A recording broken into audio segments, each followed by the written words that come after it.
देखिए, जो प्राचीन इतिहास में जो है अभी तक हमने बताया कि सिंधु घाटी सभ्यता के नगर कैसे थे, जनता वर्ग कैसे रहते थे, शासक वर्ग कैसे रहते थे और वहाँ के मकाने कैसे बने थे, ईंटों का साइज क्या था, ये सब मैंने लिखा दिया।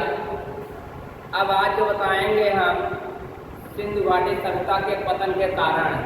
ये जो सिंधुवासी थे, सिंधु घाटी सभ्यता के जो लोग रहते थे, उनका पतन कैसे हुआ, वे लोग यहाँ पलायन कैसे कर गए, ये सब के बारे में बताने जा रहा हूँ मैं। समझने का प्रयास कीजिएगा। देखिए, सिंधु घाटी सभ्यता के पतन के कारण।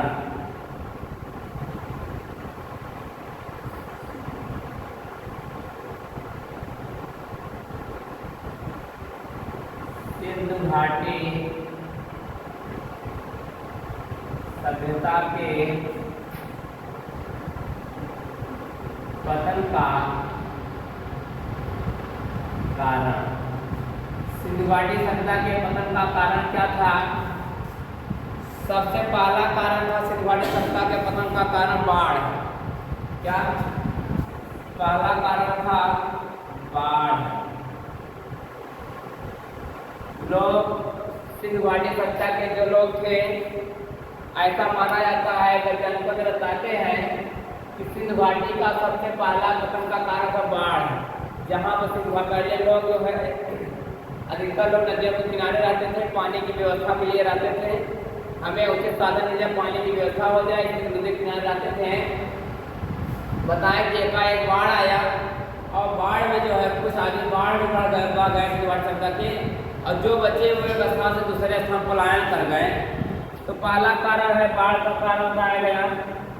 और यह जो है यशा राव ने बताया कि माता महोदय ने कहा यह जो है मोहनजोदड़ो के यह पतन का कारण जो बना, बाढ़ का कारण माना जाता है। उसके बाद दूसरा कारण आया आर्यों का आक्रमण। दूसरा कारण आया हमारे लोग का सिंधु घाटी सभ्यता के पतन का कारण दूसरा आया आर्यों का आक्रमण। आर्यों का आक्रमण। हाँ, आर्य विदेशी थे। जो आर्य जो आए थे, दूसरा कारण जो ना आर्यों का आक्रमण बना। आर्य लोग जो आए थे, ये लोग जो है सिंधु सभ्यता के पतन का प्रमुख कारण आर्यों का आक्रमण माना जाता है।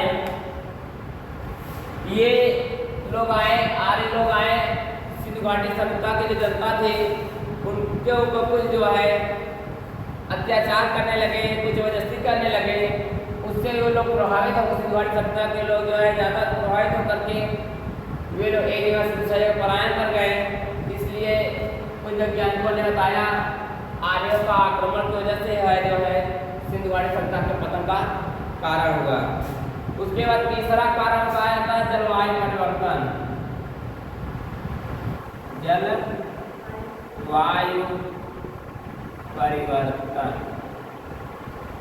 हड़प्पा सभ्यता का तीसरा कारण है जलवायु परिवर्तन। कुछ वैज्ञानिकों संभव काल में जो है जंगलों की अत्यधिक कटाई होने के कारण जलवायु में परिवर्तन आया। जैसे कि जलवायु परिवर्तन कब होगा? जहाँ पर घना जंगल था, घने जंगल को जब काट दिया गया, वहाँ पर जंगल नाम मात्र रह गया, तो सही से मौसम बारिश मौसम बन नहीं पाता था, सही से वाष्पन टूट नहीं पाता था। इसलिए जो है जब जंगल कटते गए तो बारिश होने की संभावना कम होती गई, सूखा पड़ता गया। तो जब सूखा पड़ने लगा तो सिंधु घाटी सभ्यता के लोग जो है वहाँ से पलायन हो गए। तो एक कारण और माना जाता है जलवायु परिवर्तन। जलवायु परिवर्तन के बाद आता है जो है यही माना जाता है, इसलिए कि धीरे धीरे जो है यह सभ्यता नष्ट होती गई। और अरिस्टोटल अम्लान घोष ने इसके पतन का प्रमुख कारण जलवायु परिवर्तन को ही माना। इससे जो है जलवायु में जो परिवर्तन आया, जो हवा जो स्वच्छ हवा नहीं मिल पाए और समय पर पानी लेके जलवायु, जल मतलब पानी, न तो समय पानी मिला, न तो समय समय हम लोग को ऑक्सीजन मिल पाया। इसके कारण यही सब कारण होने की वजह से जो है सिंधु घाटी सभ्यता के पतन का कारण ये भी माना जाता है। चौथा कारण है भूतात्विक परिवर्तन। भूतात्विक, चौथा कारण है भूतात्विक।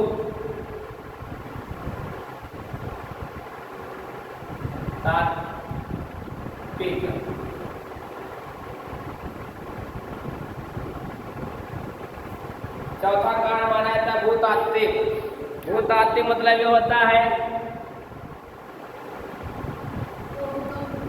जो नदियां जो थी, भूतात्विक तात्पर्य है कि जैसे कि भूतात्विक जो है परिवर्तन के कारण नदियां जो अपना मार्ग बदल दी। जो नदियां जो बह रही थी वो सभी नदियां क्या की, अपना मार्ग बदल करके, जैसे कि जो जहाँ से घाटी लोग जो सिंधु घाटी सभ्यता के लोग रहते थे, जहाँ पर जब बाढ़ आया, आर्यों का आक्रमण हुआ, जब जलवायु परिवर्तन हो गया, जब जलवायु परिवर्तन हुआ तो वहाँ सूखा पड़ने लगे। जो सूखा पड़ने लगा, नदियाँ जैसे पहले नदी गंगा जी यहाँ पहले बताते थे लोग, और इस तरह बहती थी, धीमे धीमे गंगा जी उस चली जा रही है। तो ऐसे अब आने वाले समय में यहाँ गंगा जी नहीं रह जाएगी, सिर्फ वहाँ बड़े कछारे गंगा जी वहीं रह जाएगी बस।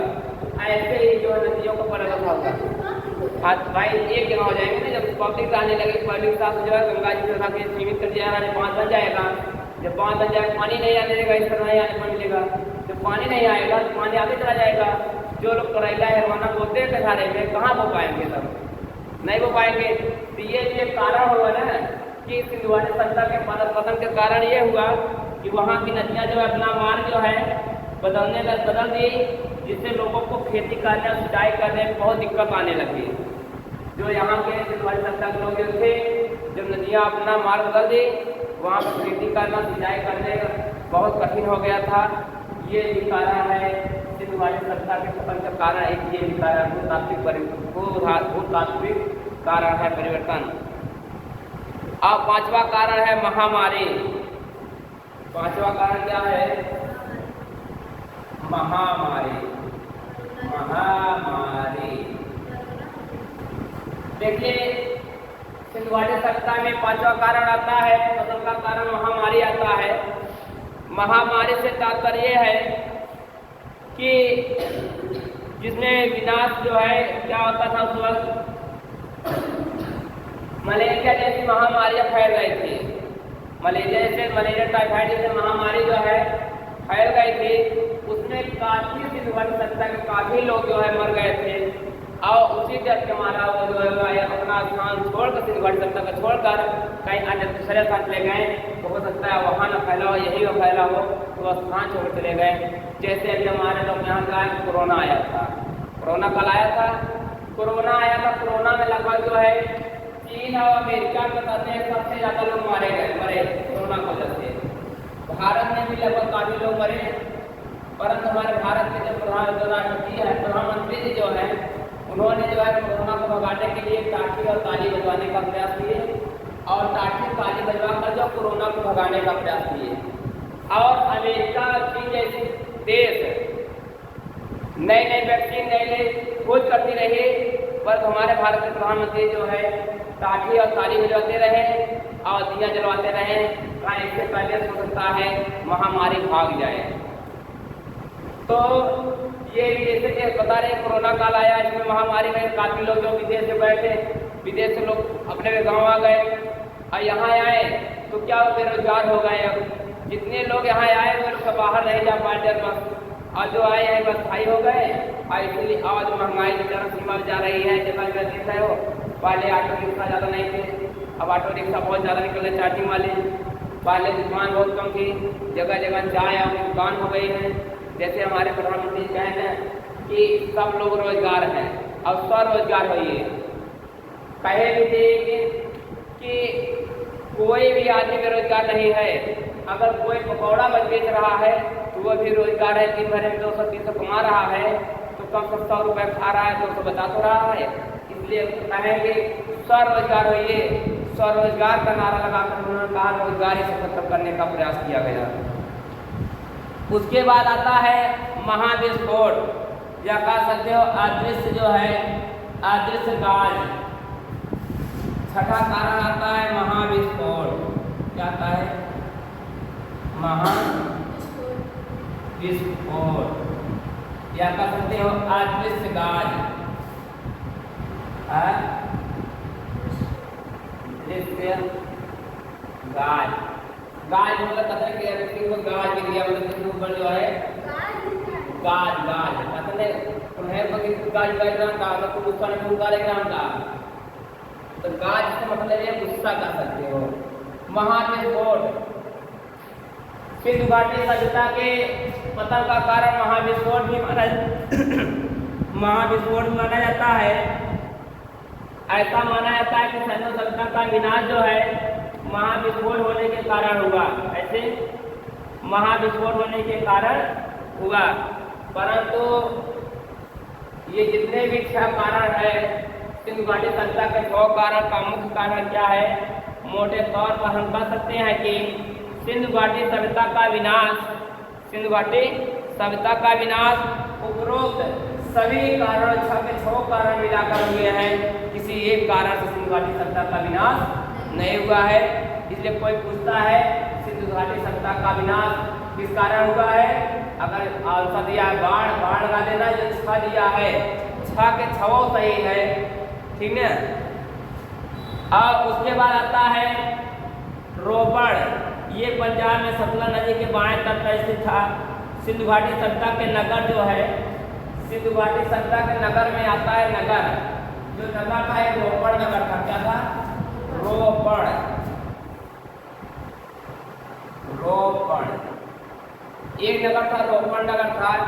यह जो रोपड़ नगर जो है ये पंजाब के सतलज नदी के बाएं तट पर स्थित है। कहाँ पर? पंजाब के सतलज नदी के बाएं तट पर स्थित है रोपड़। यहाँ के एक कब्रिस्तान से मनुष्यों के साथ कुत्ते को भी दफनाए जाने का साक्ष्य मिला है।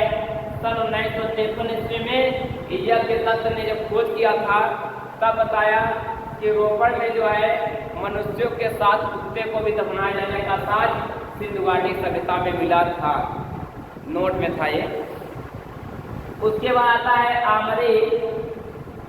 ये आमरी जो है पाकिस्तान के सिंधु नदी के दाएं तट पर स्थित है और यहाँ से पहली बार जो है प्राक हड़प्पा,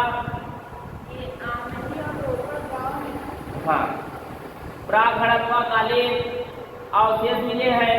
जैसे बारहसिंघा का प्रमाण भी आमरी से ही मिलता है। जो बारहसिंघा का जो नाम सुने, बारहसिंघा जो होते नहीं है, उसका जो प्रमाण साक्ष्य जो है सिंधु घाटी सभ्यता के आमरी से ही मिला है, या जो पाकिस्तान प्रांत में है। उसके बाद आता है राखी गढ़ी। क्या आता है? हाँ, एक तो आया आमरी, आमरी।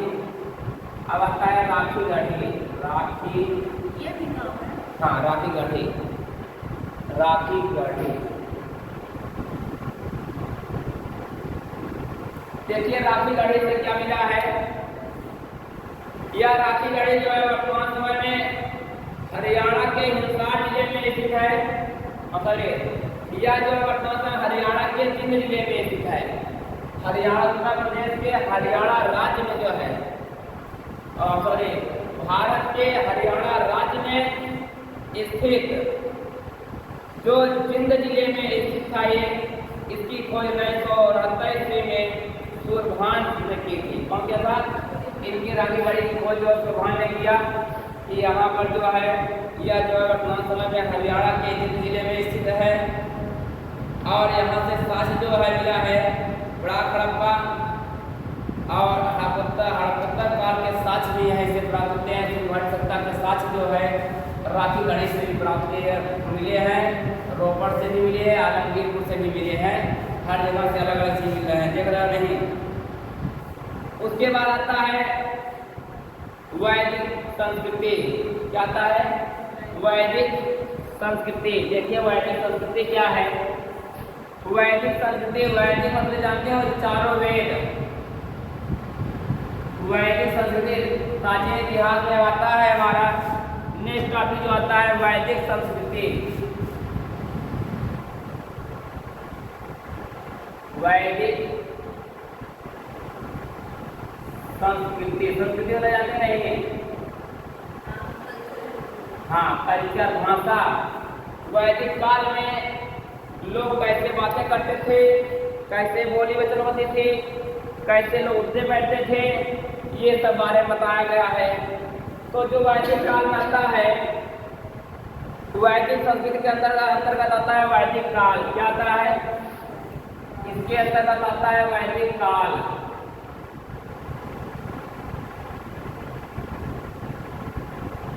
वैदिक काल, वैदिक काल के भी दो भाग हो गए। एक का नाम हुआ ऋग्वैदिक काल, ऋग्वैदिक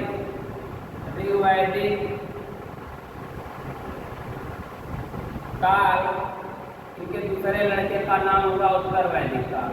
क्या नाम हुआ?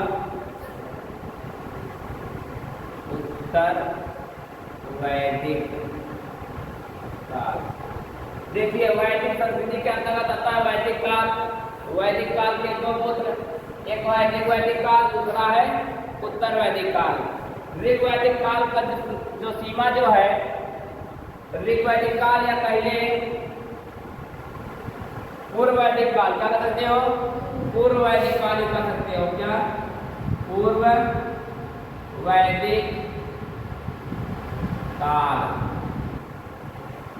अब इसकी जो है उच्चारण सीमा क्या है? 1500 ईसा पूर्व से 1000 ईसा पूर्व मानी गई है। 1500 ईसा पूर्व से 1000 ईसा पूर्व तक। ऋग्वैदिक या पूर्व वैदिक काल का समय 1500 ईसा पूर्व से 1000 ईसा पूर्व माना गया है, और उत्तर वैदिक काल जो है 1000 ईसा पूर्व से 1000 ईसा पूर्व से जो है 600 ईसा पूर्व माना गया। कितना माना गया है? 600 ईसा पूर्व माना गया है। 1000 ईसा पूर्व से लेकर के 600 ईसा पूर्व तक, 600 ईसा पूर्व तक। देखिए, ऋग्वैदिक या पूर्व वैदिक काल 1500 ईसा पूर्व से 1000 ईसा पूर्व तक माना गया है, और उत्तर वैदिक काल 1000 ईसा पूर्व से 600 ईसा पूर्व तक माना गया है। अब इसके बाद आता है कि वैदिक काल किसे कहते हैं? देखिए, वैदिक शब्द जो है वेद से मिलकर बना है। किससे बना है? वैदिक शब्द जो है, जो वैदिक शब्द है, वैदिक शब्द जो है वेद से मिलकर बना है। किससे? वेद से मिलकर बना है, जिसका अर्थ होता है ज्ञान। क्या होता है? वेद का अर्थ होता है ज्ञान। इसलिए जो है वैदिक शब्द का अर्थ होता है वेद। वेद का मतलब है ज्ञान, ज्ञान की प्राप्ति करना। वैदिक संस्कृति के निर्माता आर्य माने जाते हैं। जो वैदिक काल है, इनके वैदिक संस्कृति के निर्माता, इनको निर्मित करने वाले आर्य माने जाते हैं। कौन माना जाता है? आर्य को माना जाता है। आर्य आए तभी हम लोग को जो है वैदिक काल के बारे में, वैदिक संस्कृति के बारे में मालूम हुआ। आर्य जो है भाषा सूचक शब्द है। आर्य जो है एक भाषा सूचक शब्द है, ना कि जाति सूचक शब्द है। आर्य लोग जो आए, आर्य नाम दिया गया, वह एक भाषा सूचक शब्द है, ना कि जाति सूचक। उसमें कोई जाति नहीं थी। आर्य से तात्पर्य यह था कि भाषा से संबंधित, जाति संबंधित नहीं था। कौन की जाति था, कौन के था, नहीं, सिर्फ भाषा से संबंधित है। आर्य लोग जो आए, आर्य जो विदेशी आए थे आर्य, उनको सिर्फ भाषा से संबंधित ज्ञान था। वे जो जाति पर नहीं, जाति के बारे में नहीं भाई किए आर्य लोग। और इन्होंने ये बताया कि अपने ज्ञान से ही उनका एक देखिए, आर्य शब्द सूचक, ये जो भाषा सूचक शब्द है ना कि जाति सूचक, आर्य का अर्थ होता है श्रेष्ठ। आर्य का अर्थ क्या होता है? आर्य का अर्थ होता है श्रेष्ठ। और जो श्रेष्ठ होता है, आर्यों को लिपि का ज्ञान नहीं था। जो आर्य लोग आए थे उन्हें लिपि का ज्ञान नहीं, लिपि में जानते नहीं। हाँ, लिपि, आर्यों को जो है लिपि का ज्ञान नहीं था। मतलब आर्यों को जो लिखने का ज्ञान नहीं था, वे लोग सुनकर एक पीढ़ी से दूसरी पीढ़ी तक वही भाषा शब्द को पहुंचाते थे। तो देखिए अब आज जितना बताया मैंने, अब इसको जितना बताया उसने लिखा दूँ, कल जो है फिर समझाऊंगा तो लिखा दूंगा। और जो लोग नोट्स नहीं बना पाए हैं वे लोग नोट्स ले लेंगे, हमारे यूट्यूब चैनल से PDF डाउनलोड कर देंगे, वहीं पर मिल जाएगा आप सबको।